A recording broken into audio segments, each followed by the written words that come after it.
Dans cette vidéo, on va voir comment concrètement équilibrer des équations de désintégration radioactive en utilisant ces deux lois de conservation, la conservation du nombre de nucléons et puis la conservation de la charge électrique totale. Pour ça, on va partir de différents exemples. Et le premier exemple auquel on va s'intéresser, c'est la désintégration du carbone 14. Donc, comme son nom l'indique, le carbone 14 comporte 14 nucléons et comme c'est un élément carbone, il comporte nécessairement 6 protons. Le carbone 14, il est très utilisé pour faire de la datation en archéologie. Le carbone 14, il se désintègre spontanément et il se transforme en un noyau d'azote. Le noyau d'azote, on sait par définition qu'il comporte 7 protons. Alors, dans les exercices, ce qu'on va pouvoir vous demander, c'est d'équilibrer l'équation de désintégration radioactive et puis de dire s'il s'agit d'une radioactivité bêta+, bêta- ou bien d'une radioactivité alpha. Pour équilibrer cette équation de désintégration, la première chose à faire, c'est respecter la conservation de la charge électrique totale. Alors, pour respecter la conservation de la charge électrique totale, il faut que je dénombre les charges. Ici, dans le noyau de carbone, j'ai nécessairement 6 protons, donc 6 charges électriques élémentaires positives. Ce noyau se transforme, il donne un noyau d'azote qui, lui, comporte 7 protons, donc le noyau va comporter 7 charges électriques élémentaires positives. Si je regarde avant ma désintégration, j'ai 6 charges. Pour l'instant, après ma désintégration, j'ai 7 charges électriques positives. Il faut donc ajouter une charge électrique élémentaire négative, c'est-à-dire un électron, de manière à avoir au total, de part et d'autre, donc avant et après ma désintégration, 6 charges électriques élémentaires positives. On a équilibré la charge électrique, reste à équilibrer donc le nombre de nucléons. Avant désintégration, on a 14 nucléons. Après désintégration, il faut qu'on en ait 14 aussi. L'électron n'est pas un nucléon. Ça veut dire que la seule source de nucléons ici, ce sera mon noyau d'azote. J'ai donc un azote 14. Et voilà, l'équation de désintégration est équilibrée. On a respecté la conservation de la charge électrique totale et la conservation du nombre de nucléons. Ici, on a une désintégration qui émet un électron, c'est donc une désintégration bêta-. Ce qu'on peut aussi vous demander dans les exercices, c'est connaissant le type de désintégration, alpha, bêta+ ou bêta-, d'équilibrer une équation de désintégration radioactive. C'est ce qu'on va faire tout de suite en s'intéressant au cas de l'américium 241.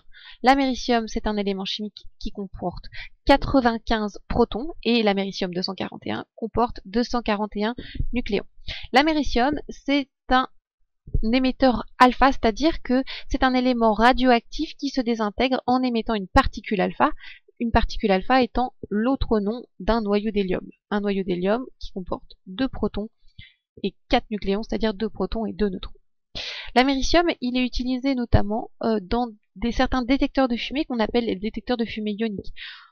En gros, dans ces détecteurs, l'américium 241 se désintègre en émettant des noyaux d'hélium. Ces noyaux d'hélium vont ioniser la matière, c'est-à-dire arracher des électrons à la matière. On va donc avoir des particules chargées. Ces particules chargées vont générer un courant électrique. Et en mesurant l'intensité du courant électrique, on va pouvoir savoir si on a ou pas de la fumée dans une pièce. Donc, l'américium 241 se désintègre en émettant un noyau d'hélium, mais on ne sait pas quel est l'autre noyau issu de cette désintégration. Donc pour ça, pour trouver l'autre noyau issu de la désintégration, on va utiliser d'abord la conservation de la charge électrique totale au cours de la désintégration. Avant désintégration, le noyau d'américium contient 95 protons et donc 95 charges positives. Après désintégration, le noyau d'hélium, lui, comporte 2 protons, donc 2 charges électriques élémentaires positives. Au total, on doit avoir avant désintégration et après désintégration 95 charges électriques élémentaires positives. Donc ici, il manque 93 charges positives. On va donc créer un noyau qui a 93 protons. Pour trouver maintenant le nombre de nucléons présents dans ce noyau issu de la désintégration, il suffit d'assurer la conservation du nombre de nucléons. Avant désintégration, on a 241 nucléons. Il faut donc qu'après la désintégration, on ait aussi au total 241 nucléons. Le noyau d'hélium comporte, lui, 4 nucléons. Il faut donc que le noyau émis comporte 241 moins 4 nucléons, c'est-à-dire 237 nucléons au total. De cette manière, avant désintégration, on a 241 nucléons et après désintégration, on a au total aussi 241 nucléons. Reste à trouver le symbole de l'élément chimique qui comporte 93 protons. Pour ça, on consulte un tableau périodique des éléments chimiques. L'élément chimique qui contient 93 protons, c'est ce qu'on appelle le neptunium. Et le neptunium, son symbole, c'est Np. On peut donc compléter notre équation de désintégration en ajoutant le symbole de l'élément chimique, le neptunium. On va maintenant s'intéresser à une désintégration β+. Dernier exemple, donc celui de la désintégration du phosphore 30. Le phosphore 30, c'est un élément radioactif qui a une importance historique puisque c'est le premier radionucléide, le premier isotope radioactif qu'on a synthétisé artificiellement. Alors, donc le phosphore 30 se désintègre suivant un processus de désintégration β+. On est donc sûr qu'il y a émission d'un positron. Un positron, c'est-à-dire une particule chargée positivement qui n'est pas un nucléon.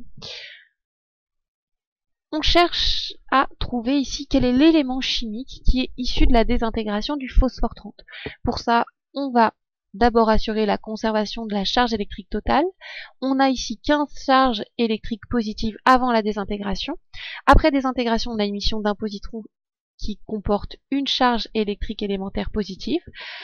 Après désintégration, on doit avoir au total 15 charges positives. Il faut donc que le noyau émis comporte 14 charges positives, c'est-à-dire 14 protons. De cette manière, on a bien conservation de la charge électrique totale au cours de la désintégration.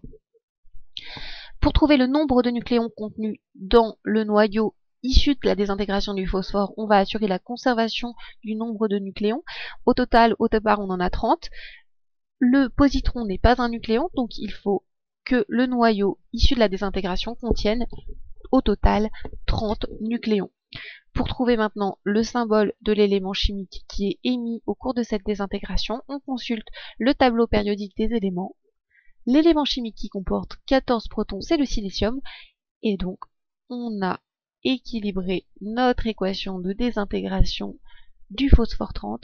Le phosphore 30 se désintègre suivant une désintégration β+, en émettant un positron et un noyau de silicium 30.